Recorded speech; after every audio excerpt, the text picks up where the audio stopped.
Hello, my name is Anuvab Pal. I'm a comedian from Mumbai, India. This is my first time doing a show in the United Kingdom. I am from India. I've been here a couple of months. I'm told, Anuvab, your English is very good.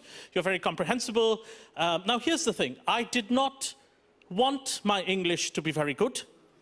I did not even want to speak it.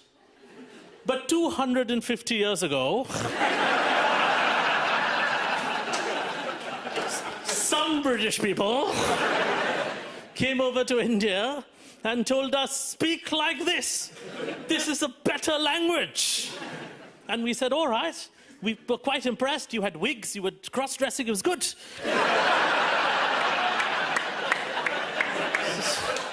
Fans of the empire in the house. And we were learning. You said, yeah, English is an easy language. Write down, Salisbury. He said, no, it gets easier. That was a hard one. Gets easier. Write down, Siobhan. It was going well. It was going fine. Suddenly, 1947, middle of the night, you guys just left. Just ran away. World's first Brexit.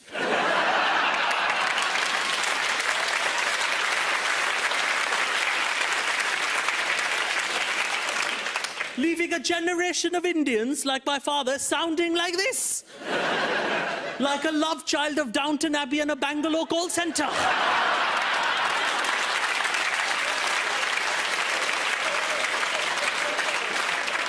And we asked you, Britain, we said, what are we now in India supposed to do with this accent? You said, we don't know yet. But maybe in 60, 70 years, when your economy picks up, you've got that accent. When our credit cards don't work, you can answer our phones.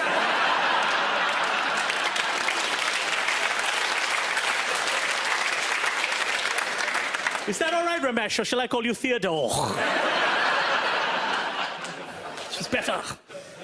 It's going well, though. The empire was going well for a while. You gave us things we did not have. You said, India, you have a lot of malaria, disgusting, you're dying, it's horrible.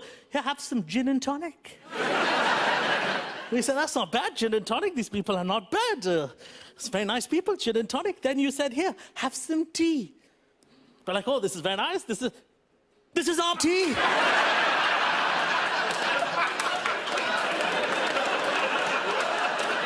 What kind of treachery is this? They're selling our stuff back to us. What are they calling this scam? The British Empire. Not bad. It's not bad. But now, you know, now it's two distinctly separate countries, 70 years of Indian independence. You are a democracy. We are whatever we are. Just a billion people running around saying, give me Facebook. And now I love studying differences in our cultures. My first time in Britain for an extended period, I was surprised to find how polite your people are, and how your language works at two levels. You say a thing in the English language, it means a whole different thing. If someone says to me in Britain, Anuvab, I have a slight issue. It means I've killed their whole family. So polite. And I was reading that apparently, yesterday in the newspaper, it says, Britain now has third world levels of corruption. And the accusation was two of your ministers, this was from news a while ago, two of your ministers had gone to Sri Lanka on a business trip, had spent £5,000 more than they should have on Her Majesty's government's credit card, on personal expenses, crabs and massages. And for that, the accusation was they should be fired. This is third world levels of corruption, unacceptable in Britain. Third world levels of corruption was the accusation.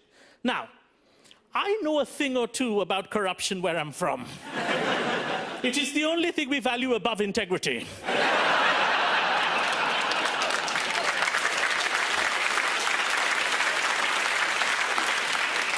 It's the first time anywhere in the world people are clapping for corruption.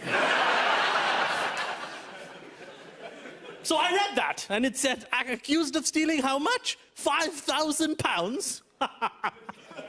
Amateurs. 2 weeks ago, a government minister in India walked into the treasury where the money is printed, stole the machine that prints money, and put it in his house. And he wasn't fired, he was fined, which he paid off by printing the money.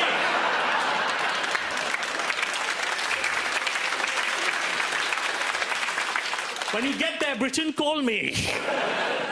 Amateur, corrupt people. But you know, I like coming to Britain because Britain, I cannot lie to Britain about India. Your knowledge of geography of my country, very vast. Because, you know, most of your great-grandfathers invaded every toilet, put in the flag. You know about the world. You've been there almost too much. You know where you can lie about India? America. I was in America and they get very impressed by basic geography. Like if you just know capitals of places.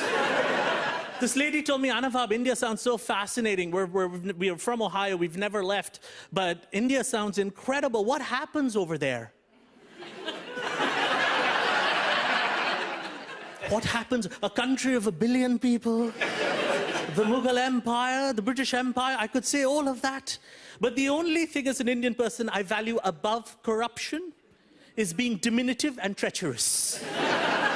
Diminutive is genetic, treachery I've learned from the best. So,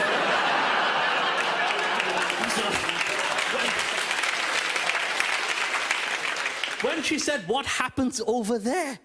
I could say whatever I wanted. She'd believe me. Said, my name is Anuvab. In ancient Sanskrit, it means washing machine.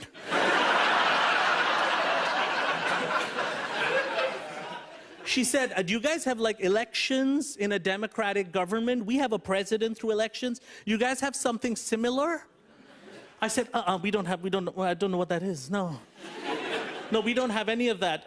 What we do is, the entire country is run by the app Uber.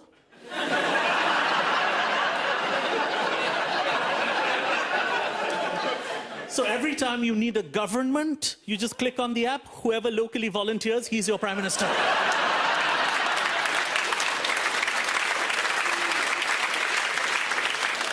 You know why you're clapping, right? You in Britain are thinking, that's a pretty good system of government.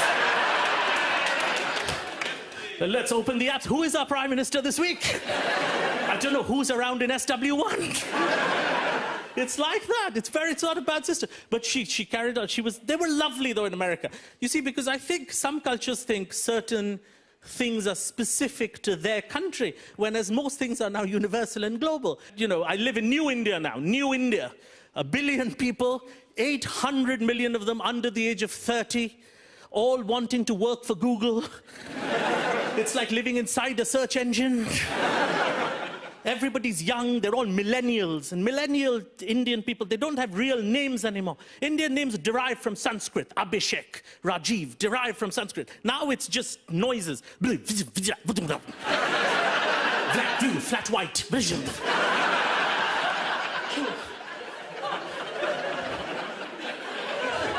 Every person, Indian person's name sounds like a cafe in Reykjavik. It's just noises. And it's very hard if you live in a very digital tech country, wants to be the leader of the world in tech. It's hard for old people. My mother is 75. She just signed up for Twitter. Under pressure of the culture. She said, no, I'm on Twitter, I'm on Twitter. And she started following celebrities, Hollywood and Bollywood celebrities. And she thought, lovely thought, at 75, the moment you're following these people, you are friends with them. I did not correct her. The actor Hugh Grant, who she follows, wrote on Twitter, hey Mumbai, catch me next week, coming for a UNICEF conference. My mother wrote back right away, can't come.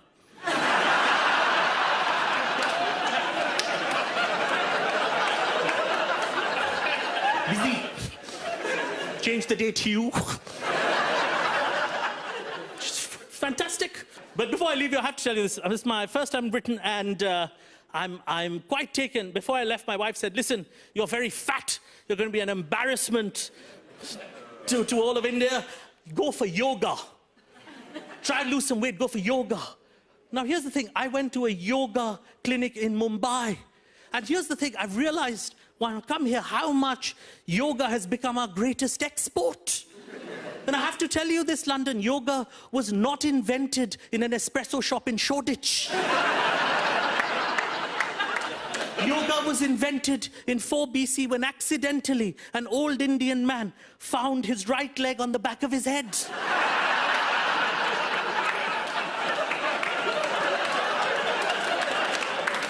looked around and said, you know what, there's a business here.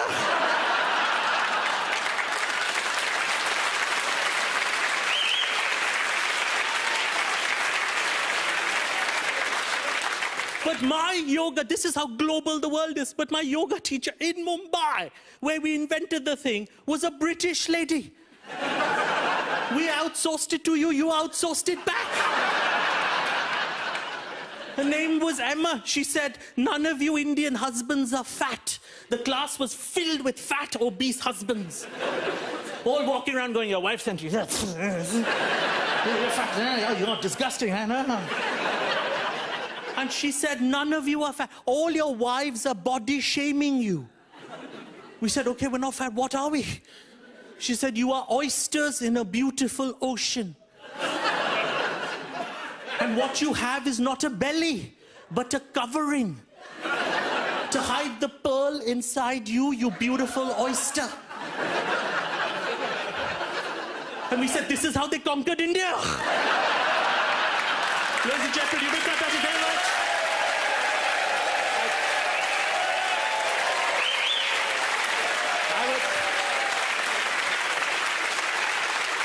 You've been a delightful audience. I would have loved to have stayed, but I'm in London for one more day, and I have to run to the British Museum to pick up some of my granddad's things. So I don't...